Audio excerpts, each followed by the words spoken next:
Tere tulemast Musta kassi Taro päevalugemisse. Tänase päeva kaart on Miikaeli 5 ehk mõõkade 5. See kaart räägib võitlusest. Te võite võita, aga selle võidu hind on nii kõrge, et te sooviksite, et oleksite mängust loobunud.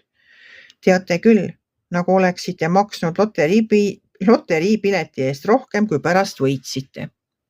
Kaart ise ütleb nii. See olukord ei aita sind.